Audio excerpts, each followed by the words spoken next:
రండి, జీవజలము తాగండి, జీవాహారాన్ని తినండి, ద్రాక్షరసములో పాలు పంపులు కండి, ఊగండి, తూగండి, ఆత్మలో ఆత్మవసులు కండి, దేవునికి మహిమ కలుగునుగాక అని దేవుడు పిలుస్తుంటే మనం ఏం చేస్తున్నాము?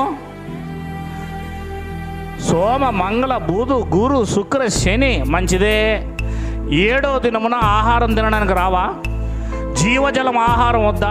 నీకు నిజంగా లోపల ఆత్మ ఉంటే పరిగెట్టుకుంటూ వస్తావు. నీ లోపల పరిశుద్ధాత్మ ఉంటే ఆ పరిశుద్ధాత్మ నిన్ను ఖచ్చితంగా ఇక్కడికి పరిగెట్టుకుంటూ వచ్చేటట్టు చేసేవాడు. ఆ ఆత్మ లేదు గనక, ఆ దాహం లేదు గనక, ఆ ఆకలి లేదు గనక, దాని గూర్చిన ఆలోచన లేదు గనక నువ్వు 7వ రోజు కూడా పనికి వెళ్ళిపోతున్నావు, 7వ రోజు కూడా నీ ఉపాధికి వెళ్ళిపోతున్నావు. అంటే నువ్వు ఇంకా బ్రతకలేదన్నమాట, బ్రతుకు మీద నీకు ఆశ లేదన్నమాట. నీ ఆత్మను కాపాడుకో. శాశ్వతమైన ఆత్మ కానీ శరీరం కాదు.